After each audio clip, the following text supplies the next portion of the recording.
आपण माने समस्त अवगत अछंती गत मार्च 8 तारिख राति 11:30 रु 12टा भितर चरंपा अंचल रे गुंठुणिया बाजार निकट रे एक हत्याकांड संघटित हेतिला। एथिरे सी कुमार स्वामी नामक जन युवक तांकर एथिरे देहांत हेतिला। एई घटना रे पुलिस भद्रक टाउन थाना पुलिस घटना को बहुत गुरुत्वर सहित नेकी तदंत आरंभ करथिले। तदंतरे वर्तमान सुधा 4 जन व्यक्तिंकर संपृक्ति थिबार एविडेंस मिली। ता भितरु पूर्वरु पुलिस रो पदक्षेप त्वरित पदक्षेप जोगु आपणकर गत 14/3/2026 रे मुताला हिमांशु मिश्र एवं 17/3/2026 रे सुशांत षडंगी नामक 2 जन मुदाला को गिरफ्त करा जाय ऑलरेडी कोर्ट को चालान कराई एवं लगातार पुलिस रो विभिन्न जगह चढ़ऊ रेड ये सब रिजल्ट होची।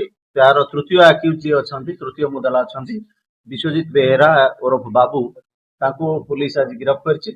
गिरफ्त करिकी ताको आज मान्यवर अदालत निकट रे हाजर करा। तो हत्याकांडर मुख्य कारण कोन?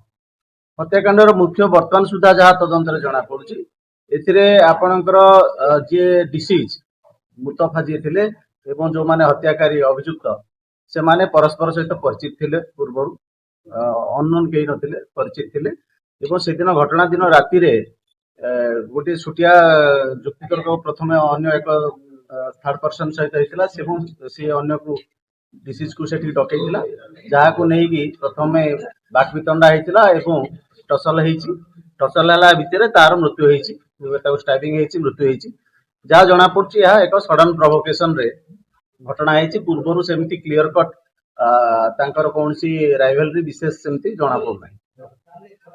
जो हत्या व्यवहृत सामग्री किछि जबत हेछि। हां हत्याकांड रे व्यवहृत होइतवा जो छुरी को बर्तन सुधा जबत करा हे सारछि एवं ताकू अधिक तदंत हमर प्रमाण निमंते साक्ष्य प्रमाण निमंते स्टेट फोरेंसिक लैबोरेटरी को पठा व्यवस्था करा होछि एवं केस को आउ जो जने व्यक्ति रहिले चतुर्थ मुदाला जने रहिले तांको खूब शीघ्र मध्य गिरफ्त करा जिवो करिकी कोर्ट रे ए केस रो यथा शीघ्र कोर्ट रे चार्जशीट दाखल करा जिवो एवं ए केस को जेमिति कन्विक्शन हबो सेति पय सब प्रकार प्रयास करा।